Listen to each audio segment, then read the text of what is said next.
All right. Welcome back. Episode 38 of the Young Old Heads podcast. Damn, that's a crazy. I'm one of your hosts, Tommy, aka TV Sports Cards, and I'm here with my good friend and co-host, Max, aka Cards Max, aka Cards Max Premium Edition, Premium Stock Edition, Premium Stock Edition. Max, how are you doing? Doing well. I'm hoping I soon become a Sonic edition. Maybe I can up my mile time a little bit. But for now, I'll stick with premium stock. I almost went with a Cosmic Mystery Panini Points Pack Max, but I decided that I'll save that one for next week. Intergalactic. Intergalactic. Max, we're joined this week by a very special guest. You might know him from Twitter as one of the best vintage baseball collectors out there. Always posting some cool cards and has been a longtime listener of the podcast. But we're here this week joined by Hayden, aka Cincinnati, aka Throwing Ched. Which one are you going with? Cincinnati. Cincinnati. Yeah. Thanks for coming on. Yeah, of course. Do you want to give the people just a quick explanation where they can find you on social media and kind of what your card accounts are? Yeah, so on Twitter, my @ is @throwingched. My name is Cincinnati Cards on there as a homage to the Cincinnati Reds and throwing a lot of sliders. That's where that came from. Nice. Throwing a lot of breaking balls. And on Instagram, I don't have a card Instagram, but my personal, if you guys want to go on there, is @HaydenWS. Cool. And Hayden, you're very special. You're a special guest because you actually, as me and Max figured out before, someone has submitted a card of Hayden to ComC and is now listed live in the platform. So if you want to look up what Hayden's card looks like, he got one live on ComC. You can get it. You can buy it and have it sent to your vault.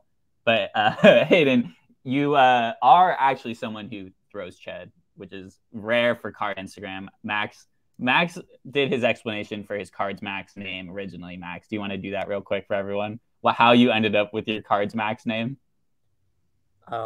I forgot what my explanation was, but I think it was supposed to be just a temporary name because it's like, oh, Cards Max, that's my name. I mean, my name's Max, my name's not Cards. And then, I'll replace it with some brand or something like that. But okay, this is at least very specific to this niche of cardboard. So Cards Max works. It just remained permanent. Nice. Well, Hayden, your name actually is literal as well. You do throw Ched professionally. Very legitimate Ched being thrown. Do you want to give the people kind of just a story on how you got into card collecting? Like, when did you start? Yeah. So I actually started when I was a kid. So I want to say, like, thinking back, I was probably 6 or 7 years old, opening packs of opening day, Topps flagship, all that stuff. And that probably went on. I kind of, looking back, I was collecting for maybe 5 or 6 years up until maybe around like middle school ish. And then I remember I got out of it in high school and college for the most part. And then it was a while. And then like a lot of people, 2020 pandemic, people were home. I was like, you know what, I'm going to bust out the cards. And then right when I remember opening that first binder, I was like, wow, this is sick. Went on eBay, started looking at cards. And got hooked right after that, right back into it. Nice. What years are you talking about here? Just to give our listeners a little insight. So going back, it took me a while to go back through all of the cards that I had like ripped when I was a kid. They were all shoved. Most of them were either in binders or in like those plastic like 3 storage bins, just raw, like thrown in there. And after going back, I realized that the product I probably ripped most was 2006, 2007, and 2008 Topps.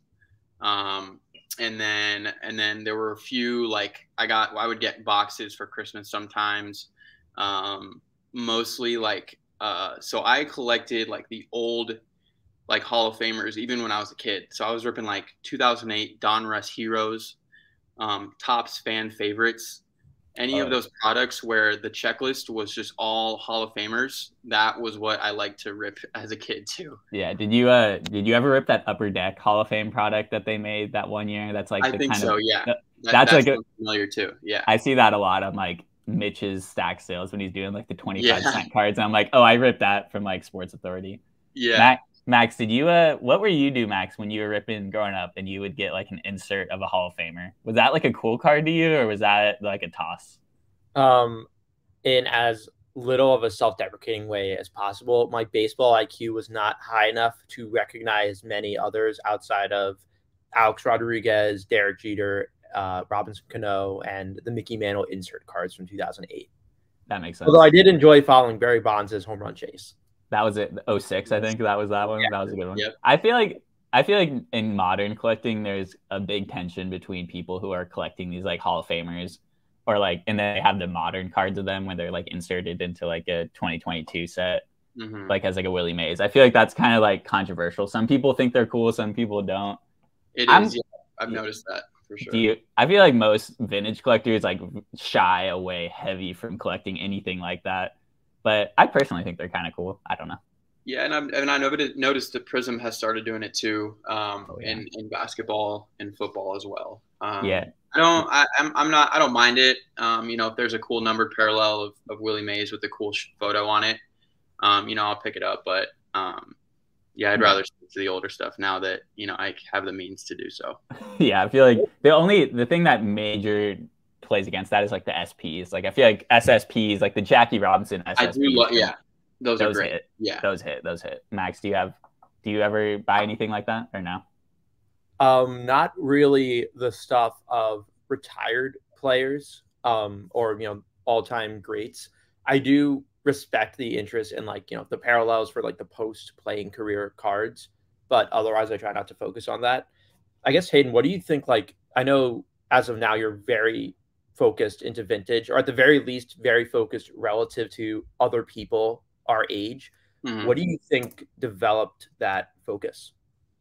So for me, it was a product of one, growing up and collecting those sets of just all Hall of Famers. It started in, normally I wouldn't have had that background knowledge, but looking back in like leading up to this episode, I really had to think, and I was like, oh yeah, I remember watching Ken Burns baseball documentaries. I don't know if you guys have followed that, but I watched those probably 2 or 3 times through as a kid. And that's kind of how I got this whole like background in baseball history. I found out I shared a birthday with Willie Mays, which is cool. That is cool. So yeah, I mean, I've always kind of been connected in that way. And then once I kind of got back into the hobby, vintage started. It wasn't right away. One, I couldn't afford a lot of the cards that I wanted. And two, I did have fun like doing some modern baseball, stuff like that. But the vintage started for me when I had to go play in 2021. So for season, I leave for like 5-6 months, and I'm traveling. I'm going on bus trips. I'm going between hotels. I don't want to have any cards with me. So kind of for that time during season, I kind of have to take a break on collecting, wheeling, dealing, all that stuff. So the first season I was holding these modern cards, and I was watching auctions pop up, and they were just, every auction, they were getting crushed or something would happen. And I was like, this is not ideal. Like, I need to be getting out of these cards, like selling, trading them, whatever. And I couldn't do it. So I learned, and I realized that I needed to get into something a little more stable, something that I could hold on to. And that's when I started my process of consolidating and trading / buying vintage. Nice.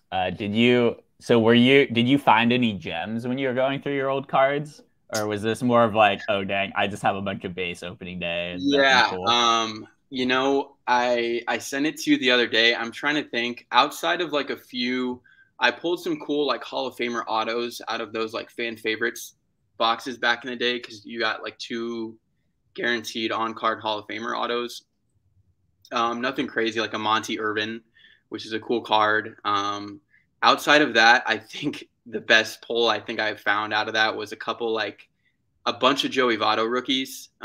One gold foil that I just got back from PSA.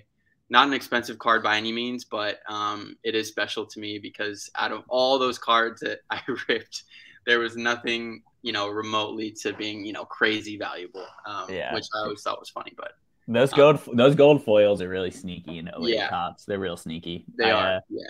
I one time sold one on Twitter because I ripped a bunch of '08 tops growing up too, and I sold a gold foil on Twitter when I first got back into collecting, and I didn't know it was a gold foil, and the guy ended up getting it in the mail. I was like, "Hey, dude, like this is a gold foil. Like I'm just gonna send this back to you." so shout out that guy.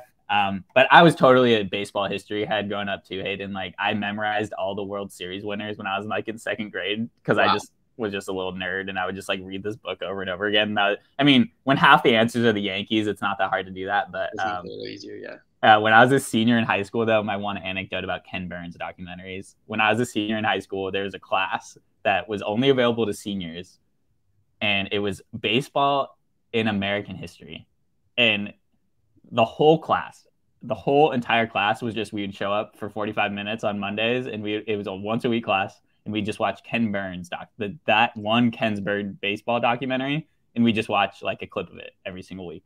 And then the test would just be on the documentary. The whole entire curriculum of the entire class was just the documentary. So mad respect to that too. But we kind of skipped over how you got back into the hobby. So I want to make sure we circle back here. I know, like, there's always like a moment for everyone. Like for me, it was just like randomly searching baseball cards on Twitter one day and seeing a bunch of sales going on, and then kind of just like jumping into the rabbit hole. So like, what got you into that rabbit hole in 2020 when you were getting back into it? I would say, that moment was kind of when I pulled out all of those old cards. I spent probably at least a week or two. I cleared off my kitchen table, and I was like, all right, how am I going to attack this? And I just decided to throw out these thousands of cards and sort them by team. And so I had 30 stacks on my kitchen table for about 2 weeks. And just going through that, and a lot of people kind of despise sorting. I enjoy it. It's relaxing to me. I don't mind it at all. And I just had so much fun going through all these cards, most of them not worth anything, but it kind of just sparked, that love that I remember having, when I was a kid. And then I found, I was already on Twitter. And I think what it was I saw a tweet from like Phil Hughes or something. And I was like, oh, wow, Phil Hughes. Like, I know Phil Hughes. He collects cards. Like, that's kind of cool. So I started following him. And I think, shortly after that, I was like, because I wanted to keep things separate from my main Twitter. So I made a card account. And this was, I want to say it was like May, maybe 2020. And, things kind of just took off from there. Nice. Max, Phil Hughes, right? Not personally. I know, he's a great baseball player sometimes. He has sometimes. Does he still have the all-time record for best strikeout to walk ratio? He does. Yeah. Damn. I did not know that. I know, Max, one time you got into beef with him about Tatis. That's my only memory. I remember that too, actually. Just a little jab in the jest. Oh man. Well, Hayden, you're a new guest for us because me and Max are notoriously not sports analysts or sports athletes ourselves. We try to keep things as clear and obvious about that as possible. But you are a professional athlete, and I want to give you some time here to I feel like as a collector of baseball cards, I'm always interested to hear about actual baseball players who are into collecting cards. So I want to hear your story with that. So it's kind of a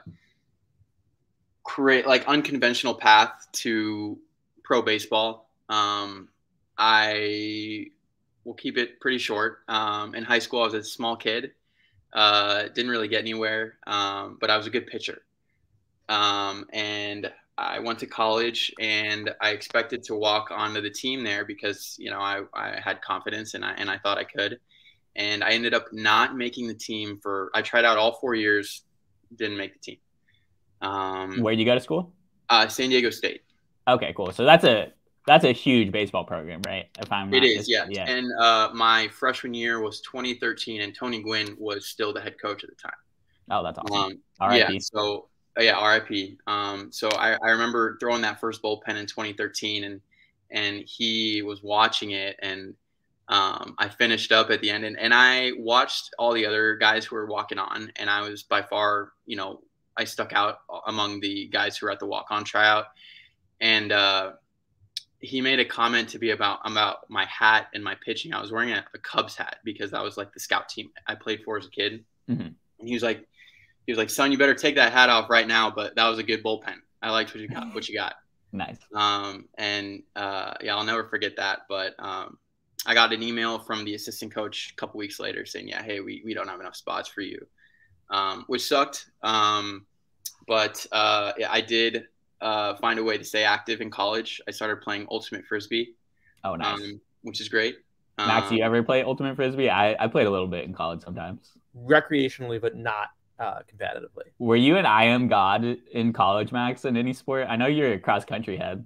No, I've gotten cooked in my intramural basketball games. Oh, it was a fun experience. Were you dominant, Hayden, in ultimate, or what was your game? I wasn't dominant. There's a big learning curve learning that sport, and any new sport really. It's you got to learn all the rules, the right movements, and all that. It's not something you can just hop into, especially when I could barely throw a frisbee backhand, let alone me just finding out that you can also flick it. You can also throw it forehand, and so that took a lot of time in its own. But I ended up getting pretty good at it, and it's a lot of fun when you're out there playing with the guys, and it was a great way to stay active while I wasn't playing baseball, for sure. Underrated sport, and even like the two-hand flick. Yes, exactly. Yeah, really difficult because that's just like all muscle. Exactly. Yeah. So it takes a long time to be able to learn and control that and throw it for distance and stuff. But Is there professional ultimate? Is that a thing? There is. Yeah. I can see a top skin on underrated, and the highlights from that. You go watch highlights on your own time. They're insane. Yeah, I gotta do some research here on ultimate cards. We'll see who's the GOAT of ultimate frisbee. That's what we need to figure out. I don't even know. I know that Brody Smith is a popular name because he does he used to do trick shots and stuff. I don't know if he still does. I think he plays professionally. I'm not sure. He's kind of like Dude Perfect or something for frisbee. Yeah. That makes sense. All right, so you weren't playing baseball then in college, really? No, I was not at all. Not at all. I went back my sophomore year to try out. Didn't make it. Junior year, didn't make it. Senior year, didn't make it. Okay. What's that?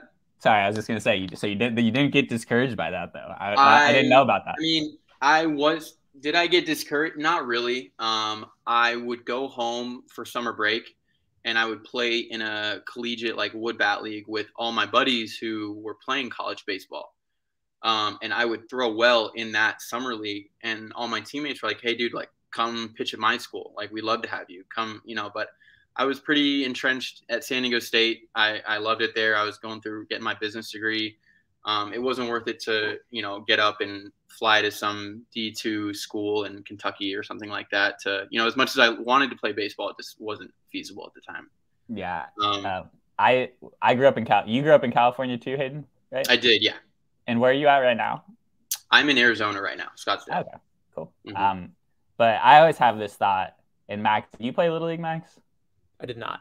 You did not play Little League? I did not play Little League. Bro, come on. Well, I always have this thought that I was a little nerd. I was a little sports athlete. I was a little nerd. You were a little Pokemon ahead, a little different game. No, I definitely was not that. But in California, I always felt like I thought I was a really good baseball player, and stats can back this up. But I always thought that once I moved out of California, I was like, damn, the competition that you face playing youth sports in California is just totally different, and is just at a different level, especially for a sport like baseball, where it's you need to be outside and be doing stuff. So that makes sense to me that you would turn down the idea of going somewhere else to play D2 or D3 because I don't know. For me, it's if I would have played high school baseball somewhere in a different state where the competition is a little less, I probably would have had a bigger ego, thought I could play college, and wanted to do that. Mm-hmm. I'm sure you have a lot of people that you've met throughout the years who are kind of like that in some capacity. But what happened after San Diego State? Because I was on ComC, and that card was not a San Diego State card. So I want to hear what happened next. So my senior year, I was pretty bummed out that I didn't make it for the fourth time. Did I see it coming? I don't know, but I had that kind of like that, blind hope that it would, happen. It didn't. I ended up finding a school where I could dual enroll at a local community college. I was all set to graduate with my undergrad in marketing, and I found out that I could play for this community college team and take like some BS, like 9 units, be a student athlete. And I pitched there, Grossmont College. Shout out 2017 Griffs, California state champs. Hey, you guys won California State? Yeah, we did. Yeah, you guys beat San Francisco City College or whatever. That's always the best. Yeah. There's a lot of good powerhouse JUCOs up in NorCal. But sure. Yeah, we ran through them. I think Santa Rosa was the best school at the time out there. My dad actually played baseball there at Santa Rosa. Oh wow, really? Yeah. Yeah. My dad. So we had a great year. Ended up winning the championship. I put up good numbers, and that's how I got noticed by some good colleges. But I was getting a lot of phone calls, and I had to tell these colleges that I was not a sophomore in junior college. I was actually a senior about to get my degree. Yeah. So my only route to continue baseball was to go to a grad school, get a master's degree, and pitch there. Yeah. So does that mean that you still have like all your years of eligibility though? I do not. So I do not. Okay. The NCAA rule for Division I is that when you enroll at a 4-year Division I university, your clock starts. So it's a dumb rule, but my clock started when I was a freshman at San Diego State, and so I just burned those 4 years unknowingly. Yeah. That sucks. Yeah, it's unfortunate, but I think there's a lot of things, I wouldn't trade the path that I took for anything. Yeah. I'm thinking of like J.R. Smith playing golf in college. You've seen that? Like, what I'm talking about, Max? Like North Carolina A&T, I think. Yeah, North Carolina A&T. So it's a different sport, so he can play. I'm pretty sure for 4 years if he wants. So it's like a different sport. Yes, it's by sport too. Yeah. Interesting. Yeah. All right, cool. So what happened? You went to, where did you go from there? I went to Cal State Northridge. I just want to interject. J.R. Smith did not go to college. He was straight from prep to pro. Oh, damn. All right. That makes more sense. So that does make a lot of sense too. Okay. Gotcha. All right. So Cal State Northridge, you go. I'm not even sure what. Matadors. Go Matadors. Yeah. So yeah, they offered me a full ride to get my master's degree in sports management, and I was very grateful for that. I moved back home. I grew up 25 minutes away from that school, and I pitched there for a year. We had a great year. I put up some good numbers, and it wasn't good enough to get drafted. I had good numbers, but I was a righty throwing 88 to 89, which isn't going to get you picked up. But you were throwing Chad. You're throwing. Tell us what your repertoire is. What are your pitches? What are your go-tos? So I come out with a fastball, a sinker, a slider, and a changeup. All right. So me and you have talked a little bit about this, but like, who are your OG favorite players from like when you were starting to collect? Like who are the inspirations behind the game? As a kid, I was definitely a big Jeter and Griffey guy. Growing up a Dodgers fan and going to games, my favorite player was Sean Green. Fuck Sean Green. Sean Green also showed up in every pack that I opened when I first started collecting. Yeah, he was everywhere. Max, who was like the first guy that kept showing up in your packs? Do you know? Do you remember? Like, I feel like everyone has a guy when you first start opening packs who just follows you around. Recently, last year for me, it was like, who was that Royals pitcher who was a rookie? Chris Bubich or whatever, that guy? Yeah. He was in every pack I opened for, I swear, like 3 straight months. And it was like every parallel, everything is just him. I don't think you understand my collecting origins. Like when I was like, 6, 7, 8 or so, I was going to the lottery store and I wasn't getting the juiced 2006 retail packs. I was getting the packs that were 100 Yankees or 100 Mets.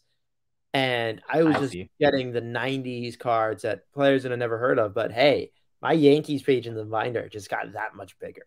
That's hype. That's actually when I would go to Target with like Target gift cards growing up. That's what I would buy. I would buy like the just here's 1,000 baseball cards from the Junk Wax era because I was like quantity. Quantity is the move, right?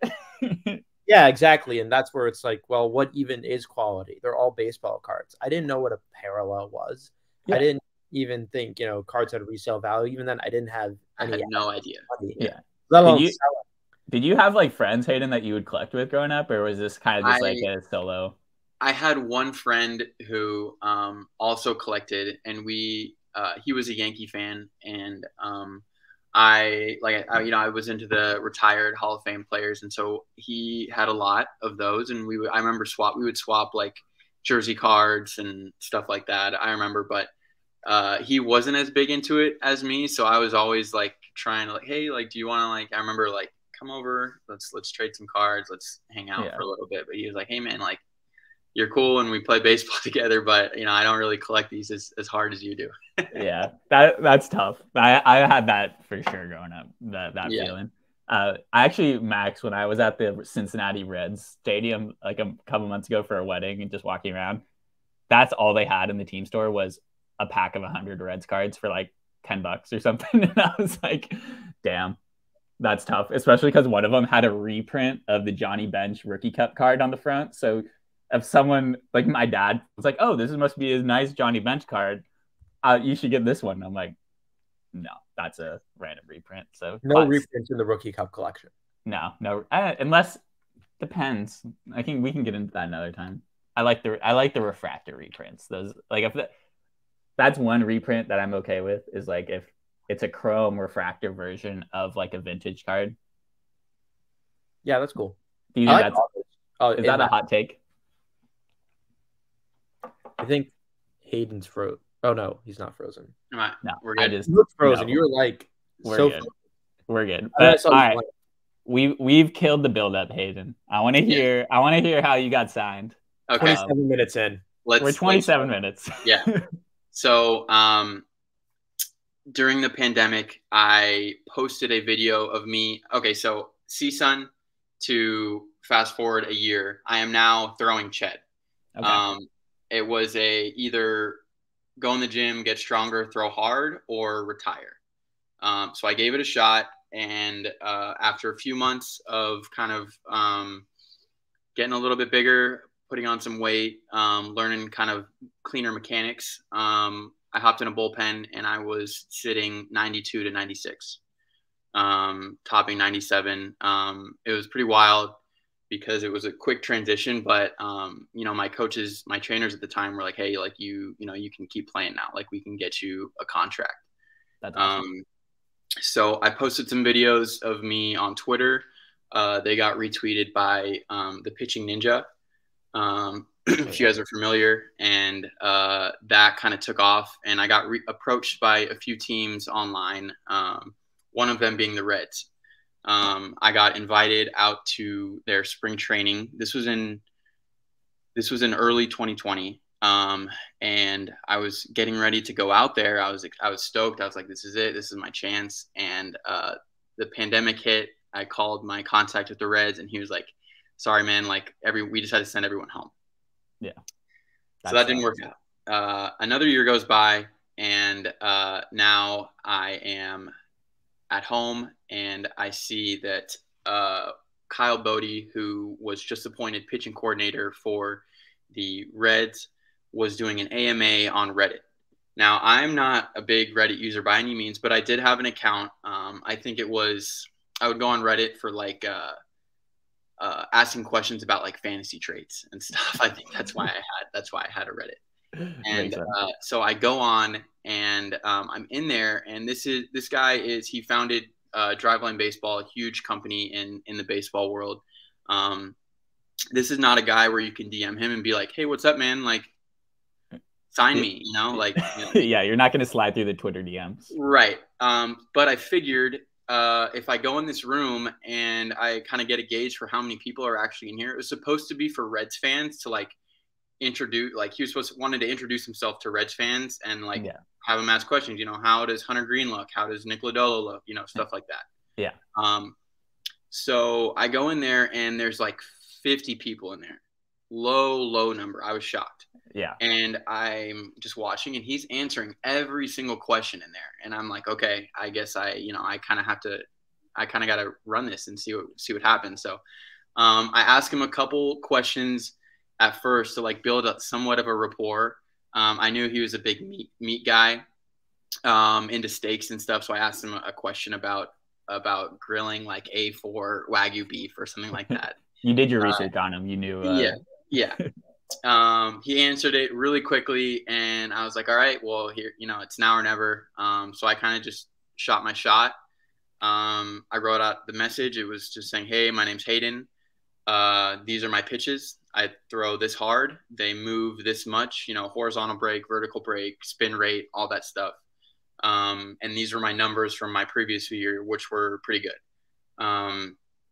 5 minutes later, he comments, hey, that's great. Keep going. Send me more video. Here's my email. That's awesome. So that's insane. I hopped on iMovie. I put together a little highlight reel. I sent it to him. Didn't hear back for 3 weeks. Crickets. Yeah. So I was like, all right, well, I guess he saw my stuff, and it wasn't a go. The 3 weeks go by, and I get an email from him out of the blue at like 1 a.m. saying, hey, Hayden, how do you feel? How does your arm feel? Would you be interested in building up to a starter type role in the next few weeks? In the next few weeks? Yeah. And I said, essentially, it's like, hey, like, what happened was they needed some starters because some guys got hurt or for whatever reason, and you need time to build up from, getting used to throwing 1 inning or 2 innings at the end of a game to obviously throwing, 70 to 100 pitches in a game. Yeah. And I mean, even if I wasn't ready, I was going to say that I was ready. Yeah. So I emailed him back right away, saying that, yeah, I was ready to go. I was built up, all that stuff. Like, I'm ready. He hits me back. Hey, have you had any arm surgeries? No. Did you ever get COVID? Yes, but a couple of years ago. And after that, he was like, okay, great. We'll be in touch. 2 days goes by. I'm out in New Jersey at the time playing independent ball, and I'm scheduled to start opening day for that team. I get a call the night before, and my coach calls me, and he says, hey, Hayden, congrats. Your contract just got purchased by the Cincinnati Reds. Shit. That's a good call to get. Yes, it was a great call. It was just the product of everything I had been working for a long time. It felt amazing. Called all my family, called my friends, let them know. I talked to a few people in the front office with the Reds. They were happy to have me. I got on a call with Kyle Bodie, the guy that made it happen. I was endlessly grateful, and we had a good chat. And, they all made me feel welcome. And I was on the first flight to Goodyear, Arizona, the spring training complex, the next morning. So do you think that you're the first person ever signed to a minor league contract from Reddit? Yes. That's a pretty insane story. And yeah. We had to make the extremely rare exception to not being a sports analysis podcast to let you tell you this, because I mean, that's what life's all about. That's like one of the coolest like life stories I think I've heard for any profession of any kind. So thanks for giving us the rundown there, Max. Yeah. Max, I know you didn't know this story until pretty recently. No, I was just it's a very interesting story. And obviously I knew bits and pieces of it, but I didn't know the full thing. I knew the Reddit bit, but yeah, that's crazy. So what did being a part of like the Reds minor league organization, what has that done? Tying this back to cards, how has being a baseball player impacted like who you target when you're trying to collect? Or on the other side, I know you sent us some Bowman first, like prospecting. Like what impacts your decision making with like your collecting with playing? Okay, yeah. So yeah, let's tie this back to cards here. I would say that the overwhelming majority, 99% of minor leaguers don't really collect at all. Very small number. But what it helped me and understand was that these guys that everyone invests thousands and thousands of dollars into in their gold autos, their blue autos, you know, all that stuff, they're just guys. They are people. Yep. And, you know, they are extremely talented at baseball. But it's crazy, you know, just like me having the background and understanding like, oh, like, you know, there's like, I became friends with Ellie, and he's just like, he was this 18 or 19-year-old kid. Yeah. And It's like people are paying $500,000 for yeah, Jason Dominguez yeah. super And fractor. He's like 17, yeah. 18. And seeing these guys on the field, like play, like they are, you know, you can tell that they're, you know, they're a level above kind of, on the field, but just off the field, it's funny, you know, talking to them in BP or, you know, just outside in the clubhouse, like they're just regular people, and, and they have, you know, they go home and, you know, they have the same, you know, normal issues that we all have. They just go out there and they hit balls 500 feet and steal bags and all that. Yeah, that's But crazy. yeah, Max, it did help me in a sense that when I did get called up to go play in the Florida State League, I was able to pitch against some definitely high level players. I did throw against Jordan Walker, hobby favorite he is Bowman a hot. Yeah, Chrome is target. he Cardinals prospect? Yeah, yeah. Yeah, he's a big. I see his name all over the place. Yeah. So him and Mason Wynn were on a team together. I had Jordan Walker 0-2, and this is when I knew he was legit. I had him 0-2. I think I go fastball up, swing and miss, slider away, swing and miss, and I was like, okay, like I'm gonna strike out Jordan Walker and then post about it on Twitter. Yeah, obviously. And I got ahead of myself. I go two more sliders. He spits on him. Great takes, big league takes from him. And then I think I try to go fastball and he fouls it off, and counts full now. And I go full count slider again. And this is the one he's going to swing through this. And I just had to make sure it was going to be out of the zone, because if it's in the zone, he's going to crush it. It's out of the zone. He sticks his ass out, throws the bat like a fishing pole, and somehow hits a rocket down the right field line into the corner for a stand-up double. And I was like, holy shit, this kid is 19. And that was an absolute missile on a pitch that he had no business hitting.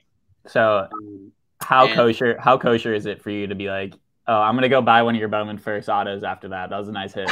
That's not kosher. Not kosher. No, me and collecting, it didn't come up too much on the field. But I did go home and in the next couple of days buy I remember buying a blue auto and some color of him. Nice. So it did impact your actual first-hand experience pitching impacts your buying. And that's this cool. was early on. This was early 2021 where he was a chase, but it was way before he kind of blew up and started putting up crazy numbers in A-ball. Yeah. I mean, it helped me in a sense that I did build up a nice collection of Ellie and Walker before kind of a lot of people were on them. No, go ahead, Max. Does Ellie know about your Ellie cards? Ellie does know about my Ellie cards. He does. He really didn't think much of it because I remember because he doesn't speak English that well, but he did express to me that he does not like signing all of his cards. Yeah, that makes a lot of sense. Because one of the questions I have is like, what decides if someone gets a Bowman First auto or like a Bowman First card if you're in the minors? Like, what's the deciding factor for that? Do you know, Matt?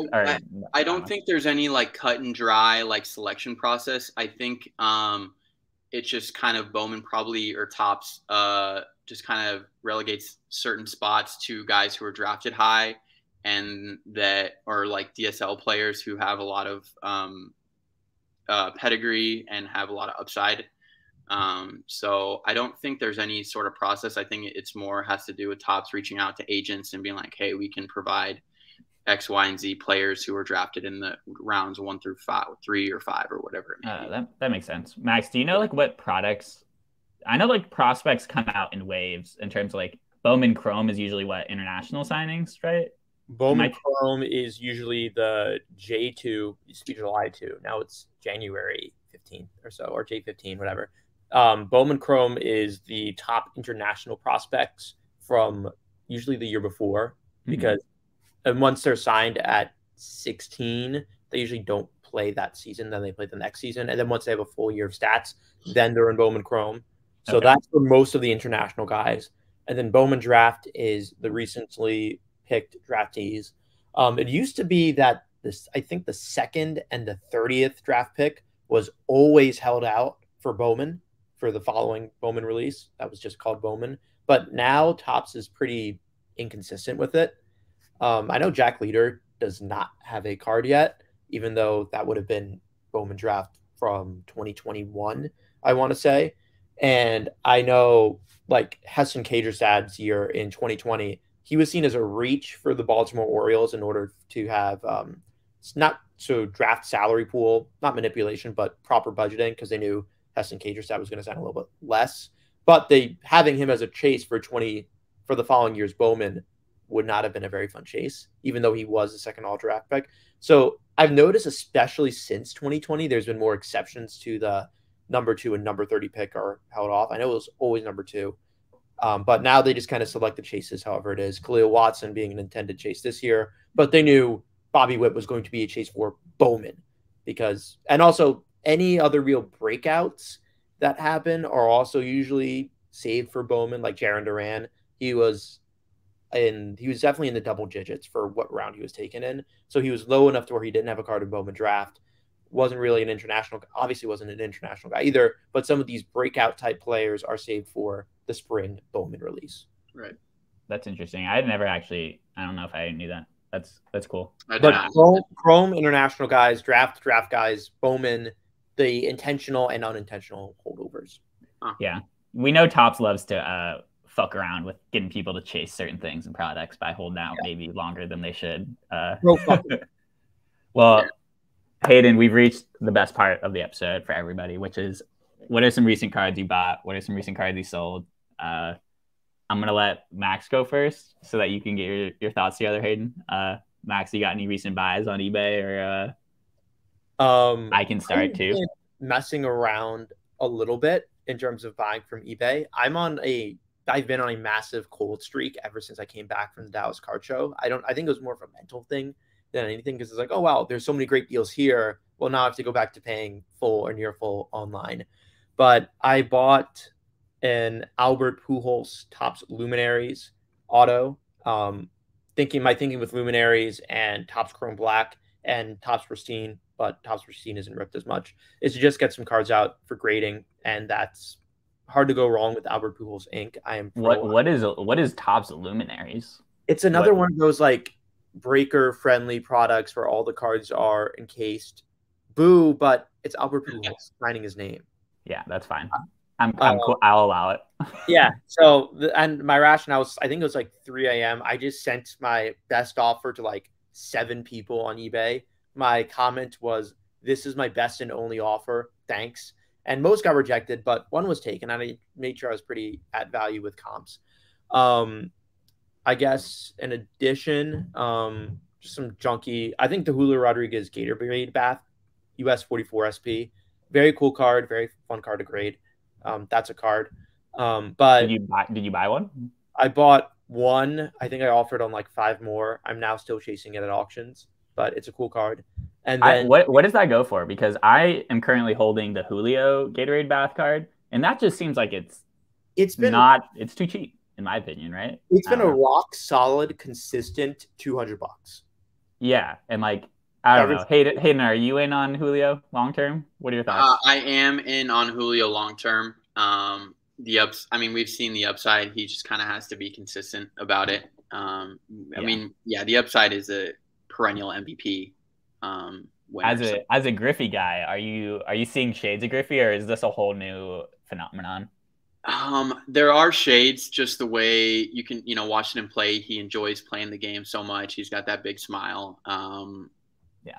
Power, speed, great defense, all that. So yeah, there are definitely some shades there. And Seattle's lucky to have J-Rod for Oh sure. yeah, they're definitely lucky. Seattle, not the best franchise ever. Max, I saw you sold your Frank Robinson dual Machado auto. Yeah.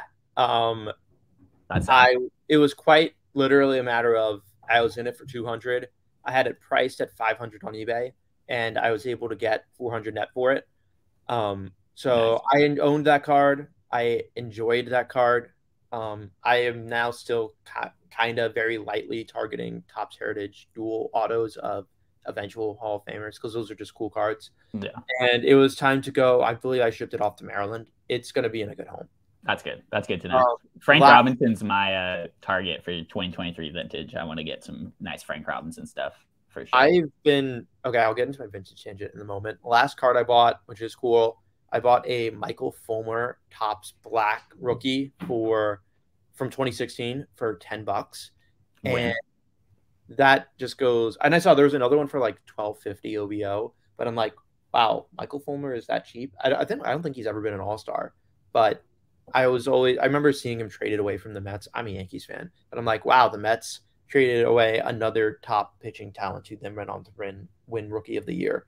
But that's going to go into the Topps Black rookie binder page, which is cool because cards are rare, and that's like the performance to rarity the ratio on that is in my favor in that transaction. For sure. It's also a good for the listeners who are playing the drinking game back home to be able to take a shot when you mentioned the black parallels. So I'm glad you did. All right, Hayden, you're on the hot seat now. What did you buy? And then we'll let Max do his vintage tangent after we hear what you're up to. Great. Well, this will be a good segue into Max's vintage tangent. So a couple of my more recent pickups were call back to 2008 Topps.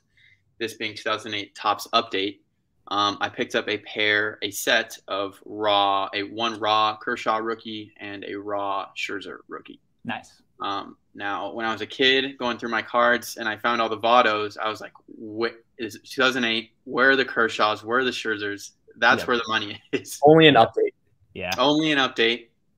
And there was not a single Kershaw Scherzer in my collection as a kid. Luckily, my dad always was buying me updates, so I have all those update rookies except for Trout. Trout's the only one I don't have. Like literally the only update rookie I don't have from like 2002 to like 2015. The only one I don't have is Trout, but I have all the other ones. But yeah, I feel your pain though, because I was also hoping to I was like, damn, if I have this Kershaw, I wish I pulled like a gold, because I pulled a black 2008 Topps like update card of a rando, but I was like, man, if that was a Kershaw, if I had the luck in my favor back in the day. Come on. Didn't you pull you have a Mad Bum black? Yeah, I pulled the Mad Bum black. Pull. That's crazy. Yeah, see, I had nothing like that. Yeah, that was big. I do think the topic that we were getting to earlier in the episode of like the coolest cards that you pulled that you were kind of worth something. For me, that was, I talked about like how I got into it in like late middle school, early high school again. I had a Mookie Betts Chrome update and a Jacob deGrom Chrome update, which I ended up grading and then selling at near the beginning of the pandemic, but not late enough into the pandemic because I was like, I'd be stupid not to sell these now. These are not worth $300. These cards are not worth that much. They're just Chrome rookie cards. I got to make, I could buy back in later. But when I was a little bit younger, I found in my binder was a Mike Trout 2012 Allen Ginter. I believe it was the full size. It wasn't a mini. And that was also sent out during my first grading sub in like 2019. But it wasn't a rookie. It is rookie year, as we will argue semantically over. But it was his first Allen Ginter card. And I think I had ended up grading it as a 10, and I sold it for like $400, which was certainly worth more then than it is now. But that was my really only like, oh wow, I pulled this from when I was a kid and it's now worth some money. Fuck you that your pulls from a kid are PSA 10 conditions, because that was not the case for me. I told you I graded some of my Pokemon, which was when I was really a kid, from like 6 or 7 years old, and the 2 Charizards that I graded came back 8s. That's still pretty good. Yeah, it is good too. so I'm not All right. We interrupted though. Hey, now I want to hear what you bought.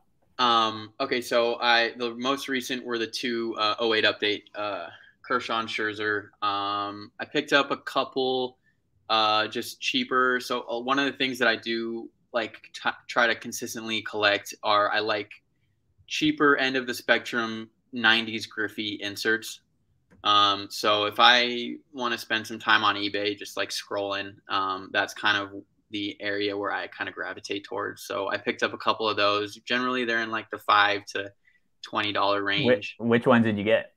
I got a Topps. You know what? I have it. It is a 97 Topps Griffey Bleacher Reachers. Oh, I've seen those. Those are cool. Yes. Those are cool inserts. Yeah. That's fire. Is that a refractor? It is not a refractor, but it is. It's like a base. It's a base card, but it is a refractor. Exactly. And that's what I like to go after because this was like $5. Yeah. And it looks like a refractor and it's cool. Yeah, that's fire. What's your best Griffey in your collection right now? It would definitely be the 98 SP chirography auto. Yeah, you sent a picture of that to us. That is a very fire auto. Do you have any like true refractors though, or anything like that from the late 90s? I don't have anything big like that yet. That's on the list of things that I want to acquire in the future. Just like a 90s, not like super low numbered because those go for crazy money, but something even numbered in like the hundreds refractor, I would be happy with grabbing a Griffey. So that's on the list. Those are fire cards always. I'll do my one quick buy of the week, and then I want to hear some vintage talk before we sign off. I'm allowing this episode to go longer because it actually is worthy of going a longer episode. I am for 1 hour episodes every week. Yeah, I know you are. But my one buy that I'll talk about for a sec is I bought a 2012 Prism Silver for the first time. I bought a Andrew Bogut 2012 Prism Silver for $20 free shipping.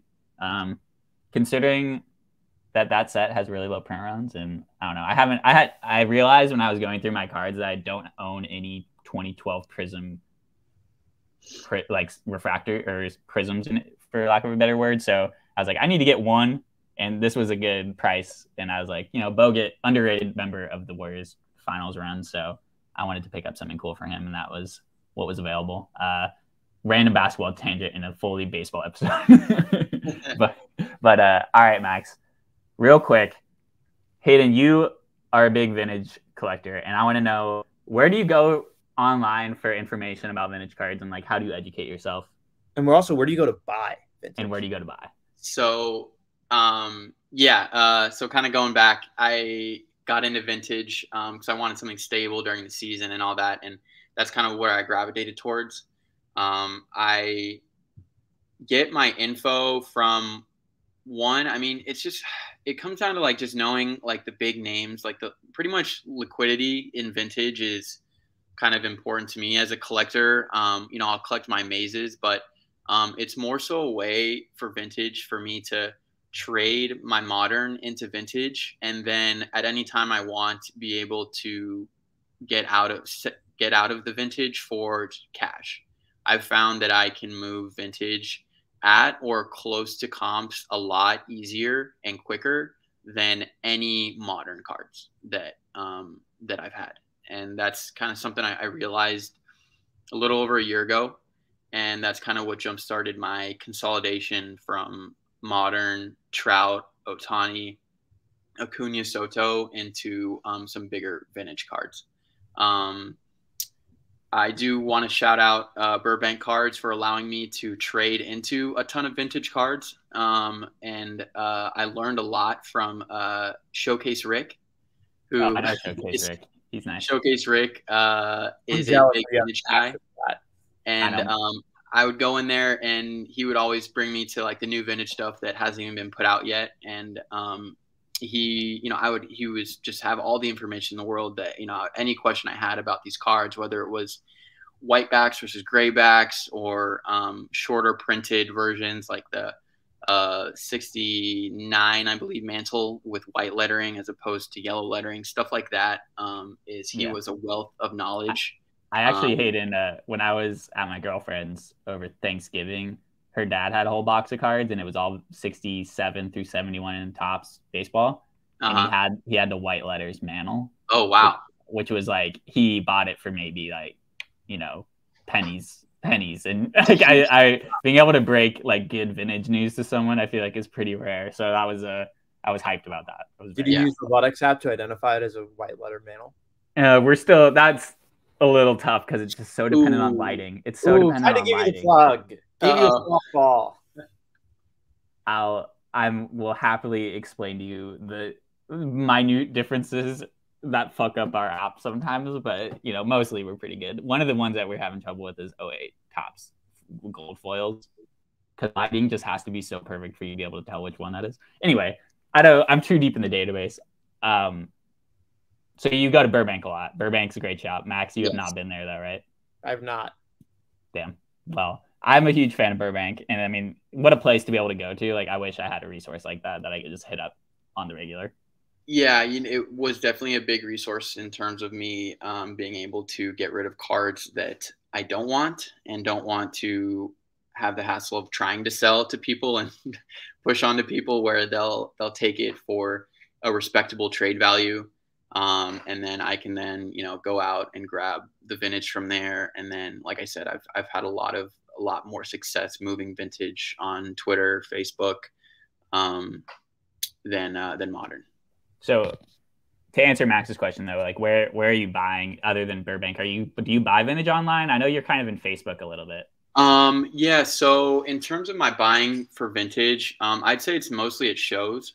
Right now I'm training, kind of getting ready for spring training, so I am not really going to a ton of shows right now. But a few months ago, right after the season ended, I was going to some shows. I was at the Burbank show. I went out, made it out to Dallas back in November, and I did do some buying of vintage, mostly kind of like bulk deals. Even though I've found that the older kind of demographic for who has vintage at shows, they are not willing to kind of sell even like I'm not asking for like 65, 70%. I'm willing to pay pretty strong if I'm getting multiples, but a lot of them are either priced way high or not willing to move. But I'll go around, I'll grind it out, and I'll get some deals on vintage eventually. That's cool. I actually just remembered, Hayden, our first deal me and you did together. I traded you a 1959 Yogi Berra or 58. Yes. I traded you a 59 Yogi Berra for like 4 or 5 like Mad Bum prospect numbered cards or something. That's right. That was a great trade because it's a rare situation where I'd kind of like come into that card just kind of randomly, and I just was like, "This is great condition." You reached out, I think, to just because I posted it for a trade or something, and I had a bunch of people sending me some nonsense, and you were like, "Oh, I have these like pretty legit Mad Bum like prospect cards that were pretty cool." So I was like, yeah, a couple of them were numbered. Yeah, they were. Yeah. There was an auto. It was like legit shit. So I was like, you know what? I don't want this Yogi Berra card. Someone is gonna get lucky grading this probably. Got a PSA 4. It's looking like right now. Pretty nice card. It is nice. Yeah.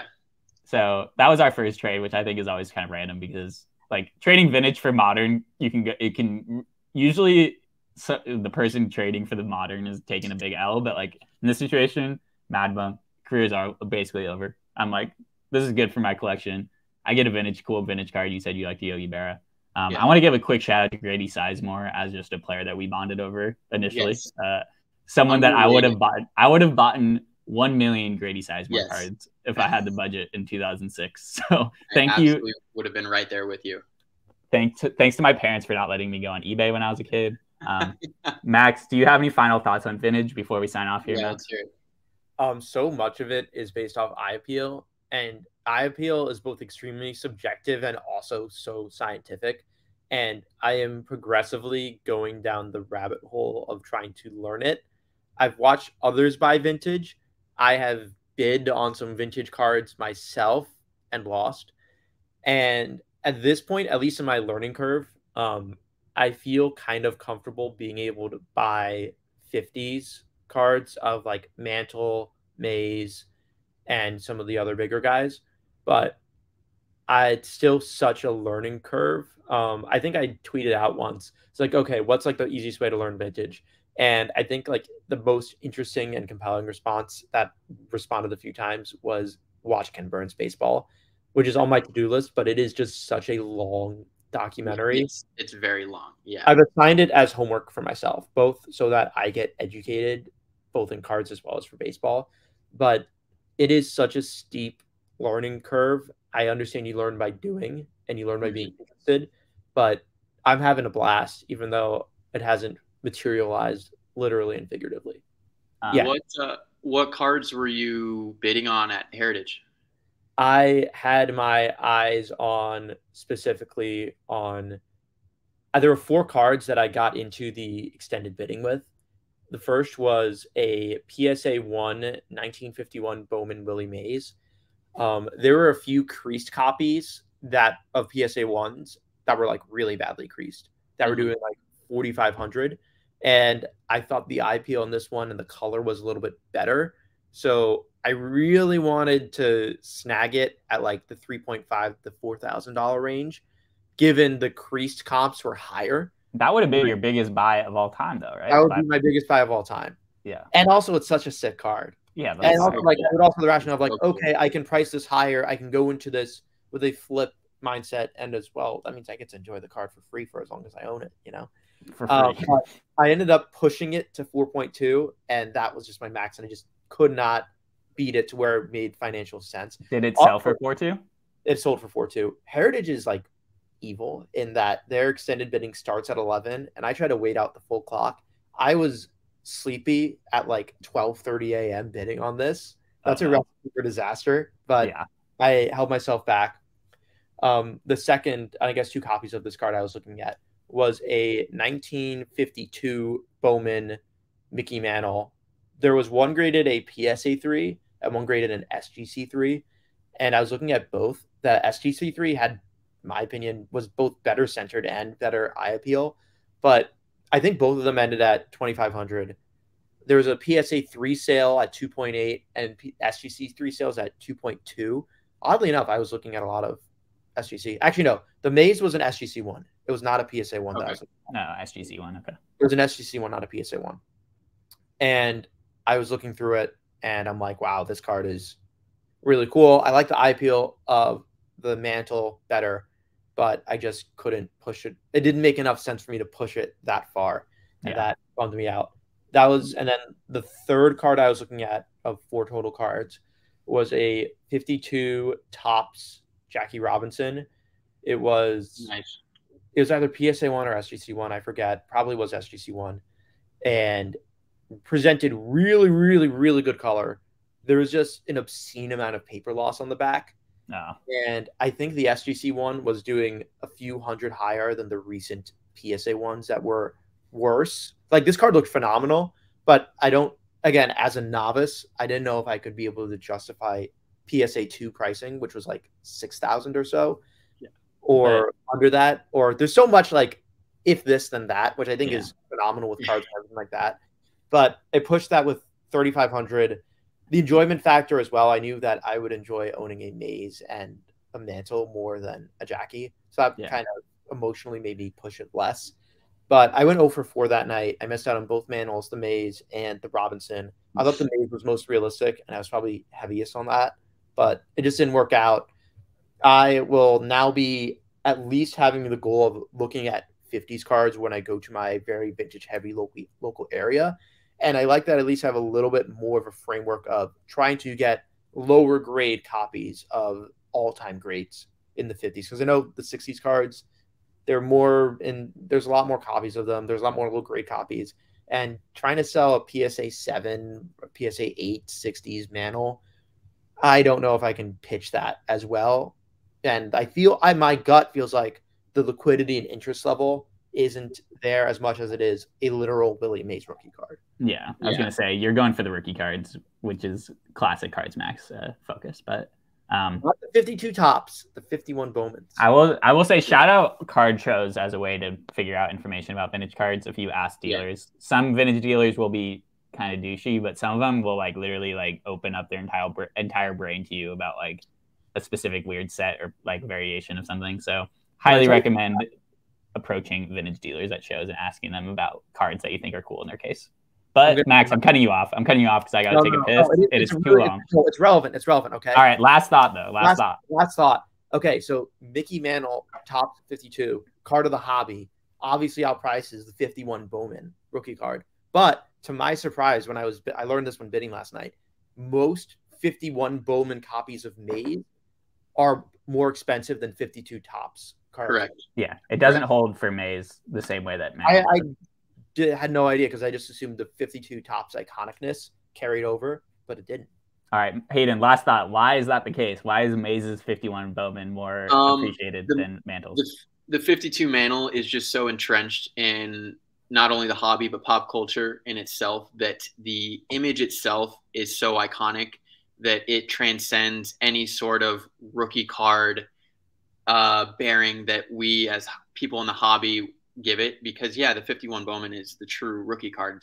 It's his rookie, but the 52 Tops is the first Tops card. Doesn't apply to Maze, but it's just the image, the likeness, the transcendence of pop culture. The Hudson River. Yeah. But that's a good clip for me to end on here. I'll be able to clip that part out as like a little nice vintage piece. Project 2020, yay or nay? Nay. I have 3 full boxes of Project 2020. So at some point you were in, but now we're very out. Well, I don't know how much I like ending on this, but no, I didn't buy all of them. Who was the guy that was slanging 2020 to people and then like didn't fulfill? Twins Jake? Yes. So I bought 2 from him, just like 2, like a Jeter and like a McGuire. And he never sent them to me. And then he got back to everybody like a year later. I kind of just, was just like, okay, I got whatever. And he was like, hey man, like he sends me 2 full boxes of Project 2020 cards. And I was like, what am I going to do with these? So they're just full of, I haven't even looked at them. It's pretty much, like firewood at this point. Blame Max for ending on such a bad topic, but Hayden, prints of rookie cards. We'll definitely have to have you on again, Hayden. After this season, after you do your thing and are back into your collecting mindset for a little bit. But I really appreciate you coming on and like taking so much time to talk to us about everything about your collecting and your profession as well. I think that a lot of people find that super interesting. And still not a sports analytics podcast though. No, never. But we will always be adjacent, so we will have to embrace that sometimes. But we'll see everybody next week. Make sure to follow Hayden on Twitter at ThroneChed. We'll tag him and everything on our Twitter, so make sure to just check that out. And if you liked anything, if you want to reach out to us, you always can on our social media as well. Max, do you have any last words? Cards forever. Cards.